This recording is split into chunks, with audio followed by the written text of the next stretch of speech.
Hey guys, welcome back to our channel. मैं आपका दोस्त या बड़ा भाई कुणाल सिंह। तो यार, ये वीडियो जो है, मैं टाइटल से आप समझ गए होंगे, मैं एक ऐसे सब्जेक्ट के ऊपर ये वीडियो लाना चाहता था जिसकी वजह से मोस्ट ऑफ द स्टूडेंट्स जो हैं, इंक्लूडिंग मी, हम लोग ग्रुप 1 में फेल होते ही होते हैं या फिर हम इंटरमीडिएट में फेल होते ही होते हैं, बोथ ग्रुप्स में भी। ठीक है, ये बहुत ही ज़्यादा डिफ़िकल्ट और बहुत ही ज़्यादा लेंदी सब्जेक्ट है। कैसे मैंने इस सब्जेक्ट को क्रैक किया, किस तरीके से मैंने समझा कि अच्छा, ये चैप्टर जो है, ये सब्जेक्ट जो है इतना डिफिकल्ट नहीं है जितना डिफिकल्ट हम लोग सोच रहे थे। ठीक है, अब तो मैं सिर्फ उन पॉइंट्स के बारे में बात करूंगा जिन पॉइंट्स को मैंने फॉलो किया अपनी अटेम्प्ट में to score from 19 marks to 65 marks. Examination मैंने स्कोर करी इसमें। ठीक है, वो कैसे करी, मैंने कैसे अपना दिमाग लगाया, किस तरीके से मैंने एम किया एग्जामिशन को, उन सब चीजों के बारे में बात करते हैं। Okay, so let's start with the points. So number 1 point, मैंने एक चीज अपने दिमाग में डाल दी थी, कुणाल 1000 क्वेश्चन नहीं करेंगे, बस 10 क्वेश्चन करेंगे, 20 क्वेश्चन करेंगे, बट सिर्फ एक जगह से करेंगे। कहां से? आईसीआई मॉड्यूल से, प्रीवियस ईयर क्वेश्चन पेपर से, mock test papers and revision test papers. बस इन 4 के बंडल को मैंने बना लिया था पूरी तरीके से। And even mock test papers के साथ ऐसा नहीं किया मैंने कि वो मैंने चैप्टर वाइज क्वेश्चन करे हो, नहीं। मॉक टेस्ट पेपर्स को मैंने बिल्कुल साइड रख दिया था। जब अटेम्प्ट बहुत क्लोज थी, लगभग 15-20 दिन पहले, तब मैंने 2 मॉक टेस्ट पेपर सॉल्व करे थे। उससे पहले मैंने सिर्फ आईसीआई मॉड्यूल के क्वेश्चंस करे थे, रिवीजन टेस्ट पेपर्स के क्वेश्चन करे थे, वो मैंने चैप्टर वाइज करे थे, और साथ ही साथ मैंने प्रीवियस ईयर के क्वेश्चंस करे थे चैप्टर वाइज। ठीक है, तो इस चीज के लिए मैं हमेशा इंसिस्ट करता हूं कि आप ऐसा मत सोचो कि मैं इधर का भी क्वेश्चन कर लूं, मैं इधर का भी क्वेश्चन कर लूं, मैं इस टीचर का क्वेश्चन बैंक भी कर लूं, उस टीचर का क्वेश्चन बैंक भी कर लूं। देखो, at the end of the day her teacher अपना क्वेश्चन बैंक मॉड्यूल से ही बनाता है, आरटीपी से ही बनाता है, प्रीवियस ईयर क्वेश्चन पेपर से ही बनाता है, और कहीं से उसके कुछ अनोखे क्वेश्चन नहीं होते। हमेशा आईसीआई मटेरियल से ही उनके क्वेश्चंस होते हैं। ठीक है, तो इससे बेटर ये है कि आप अपने एंड पे आईसीआई मॉड्यूल पे या आईसीआई के मटेरियल पे ही पूरा फोकस रखो। ओके, सेकेंड पॉइंट, एक ऐसा पॉइंट जो बहुत लोगों के दिमाग में भी नहीं आता, बहुत लोग इग्नोर कर देते हैं, लेकिन ये चीज अप्लाई करी अपने ऊपर और ये चीज पे मैंने फोकस रखा कि जब मैंने रिवीजन शुरू किया ना, जब मैंने क्वेश्चन सॉल्व करने शुरू किए जेन्युइनली, तो मैं उन क्वेश्चंस को मार्क करता चला गया जो क्वेश्चंस बहुत डिफिकल्ट मुझे लग रहे थे, या जो क्वेश्चंस मुझे इंपॉर्टेंट लग रहे थे, जो क्वेश्चंस मुझे लेंदी लग रहे थे, जिनके मेरे को चांसेस ज्यादा लग रहे थे आने के लिए।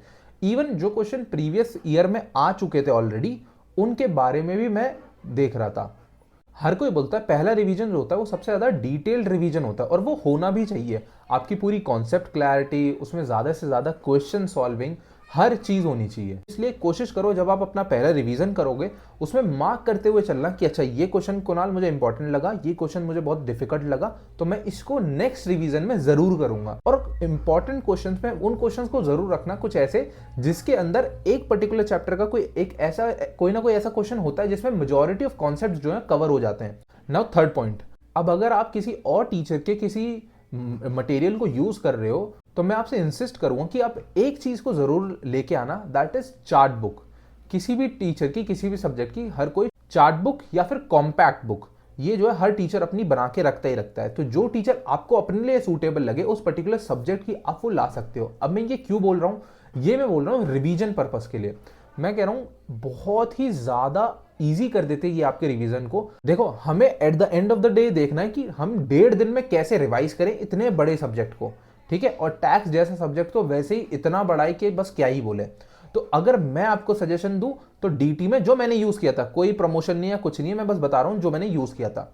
डीटी में मैंने भंवर बुराना सर की कॉम्पैक्ट बुक यूज करी थी, और आईडीटी में मैंने विशाल भट्टर सर की चार्ट बुक यूज करी थी, और ट्रस्ट मी बहुत काम आई थी, बहुत ज्यादा काम। मैंने रिवीजन के लिए अपने नोट्स को भी नहीं देखा था, मैंने सिर्फ कॉम्पैक्ट पे और सिर्फ चार्ट बुक पे, बस इस पे फोकस करा। ना मैंने आईसीआई मॉड्यूल उठाई, मैं module, previous year question paper, MTP, RTPs सिर्फ क्वेश्चन सॉल्विंग के लिए बोल रहा हूं। ठीक है, मैं रिवीजन के लिए नहीं बोल रहा हूं, मैं उनको सिर्फ क्वेश्चन सॉल्विंग के लिए प्रायोरिटी पे रखने के लिए बोल रहा हूं। ओके, फोर्थ पॉइंट, सबसे ज्यादा डिफिकल्ट काम टैक्स में करने का, सिलेबस कवरेज। इतना सिलेबस है, इतना सिलेबस है, मतलब एक्चुअली डीटी एक अलग सब्जेक्ट है, आईडीटी एक बिल्कुल अलग सब्जेक्ट है। भाई साहब बहुत सिलेबस है, आई कैन टोटली अंडरस्टैंड, और मुझे मालूम है 100% ऑफ सिलेबस जो है कवर करना बहुत डिफिकल्ट है, but trust me, it is possible. It is actually possible. मैं करके गया हूँ, मैंने किया है, आप भी कर सकते हो फॉर श्योर।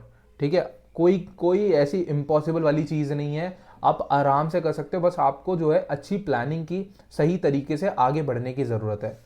आप डे टू डे अपने टारगेट्स बना के चलते चलो। जैसे कि मैंने बोला, एक चार्ट बुक को और एक कॉम्पैक्ट को रखना अपने साथ, वही आपको रिवाइज करवाएगी, वही आपके सिलेबस को ज़्यादा से ज़्यादा कवर करवा पाएगी। क्यों? क्योंकि यार जब चीज़ें छोटी दिखने लगती है ना, तो वो पॉसिबल लगने लगती है। और ऐसा नहीं कि उसमें कुछ चीज़ छूटी हुई है, ठीक है, वो बस थोड़ी सी शॉर्ट हो गई है, और वो करने से जो फायदे आपको मिलेंगे वो अलग ही पता चलेंगे। जीएसटी के 15 चैप्टर करने बहुत आसान हो जाते हैं चार्ट बुक से, बस आपको रिवाइज करते देखते देखते देखते चले जाना है। अब सिलेबस कवरेज कैसे होता है भैया? आपने बोल तो दिया कि कर लोगे, बट सिलेबस कवर कैसे होगा? सिलेबस कवर होगा बार बार पढ़ने से ज़्यादा पढ़ने से, अपने टाइम को सही तरीके से अलॉट करने से एक पर्टिकुलर सब्जेक्ट पे। अगर आप एक ही सब्जेक्ट पे पूरा टाइम लगा दोगे, पूरा हफ्ता भर बैठ के आप एक ही सब्जेक्ट कर रहे हो, ठीक है, शायद सिलेबस कवर हो जाएगा, बट उसी सब्जेक्ट का होगा, बाकी 5 सब्जेक्ट का क्या? उन पे भी तो फोकस करना है ना। तो इसलिए आपको एक अच्छा टाइम मैनेजमेंट अपने लिए बनाना होगा। मैं हमेशा रिकमेंड करता हूँ डे टू डे टारगेट्स बनाओ। दिन एक नए तरीके से शुरू करो, हर दिन एक नए तरीके से टारगेट बनाओ। हो सकता है किसी चैप्टर को 2 से 3 दिन भी लग जाए, दो उसको, अगर वो नीडेड है तो दो। पीजीबीपी में अगर टाइम लगना है तो वो लगेगा ही, क्योंकि वो चैप्टर डिमांड करता है उतना टाइम। उस चैप्टर को, एक पर्टिकुलर चैप्टर को रिवाइज करने में कितना टाइम लग जाता है, तो शुरू से करने में तो क्या ही कहें। ठीक है, aim for the sky, 100% cover करने की कोशिश करोगे, तब जाके 80, 90, 95% तक पहुंचोगे। तो इसलिए कोशिश तो करनी पड़ेगी सिलेबस कवर करने की। And one of the most important points जो कि हम लोग इग्नोर कर देते हैं, एमसीक्यूज। भाई वो कुछ 16-17 एमसीक्यूज कैसे करने हैं, कैसे स्कोर करें उस 30 में से एटलीस्ट 20, 22, 24, 26, 30 भी लोग करते हैं, लोगों के आए हैं। इवन मेरे इतने नहीं आए, बट मेरे भी 19 मार्क्स आए हैं। बट वो 19 मार्क्स मुझे पता है कितने वैल्यू करते हैं।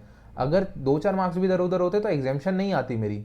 तो इसलिए एमसीक्यूज पे फोकस करो। अब भैया एमसीक्यूज पे फोकस कहाँ से करें?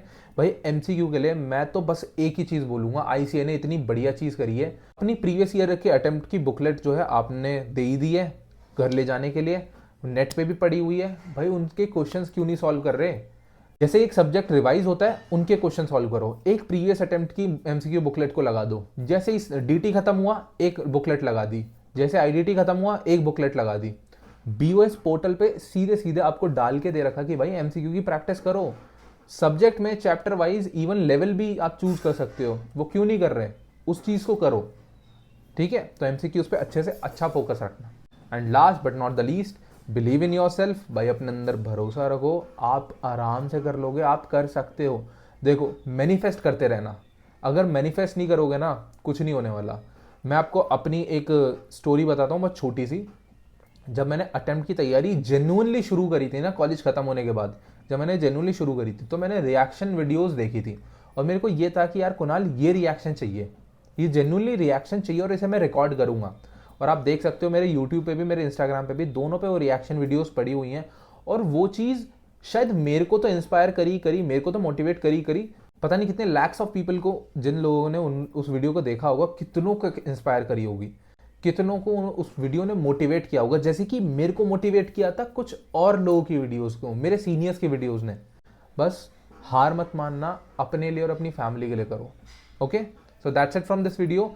आप मेरे को इंस्टाग्राम पे भी फॉलो कर सकते हो, ठीक है, वहाँ पे भी मैं थोड़ा सा सरकास्टिकली, थोड़ा फनी एंड वो अदर कंटेंट डालता रहता हूँ, और इन्फॉर्मेटिव कंटेंट भी आता रहेगा वहाँ पे भी। And definitely you can book a session on Topmate with me. You need to discuss your query in face to face manner. मैंने वो फ्री रख रखी है, कोई कॉस्ट नहीं रख रखी मैंने उसमें वहाँ पे, ठीक है, क्योंकि I genuinely want to help you guys. कुछ लोगों की भी हेल्प कर पा रहा हूँ, और उसमें से एक बंदा भी पास हो रहा है ना। सितंबर अटेंड में मेरे पास कुछ मैसेजेस आए, मैं बहुत ज़्यादा चढ़ा के नहीं बोलूँगा, कुछ मैसेजेस आए, 4-5 मैसेजेस आए, बट वो पास थे। तो मेरे को उन्होंने थैंक यू बोला, तो मेरे को अंदर से बहुत अच्छा लगा कि चल ठीक है, मैं शायद 2 लोगों की या 4 लोगों की हेल्प कर पाया किसी भी तरीके से। So do like, share, comment and subscribe to our channel. Subscribe ज़रूर कर देना यार, बहुत मोटिवेशन मिलती है इससे, हद से ज़्यादा। Thank you so much for watching. जय श्री राम।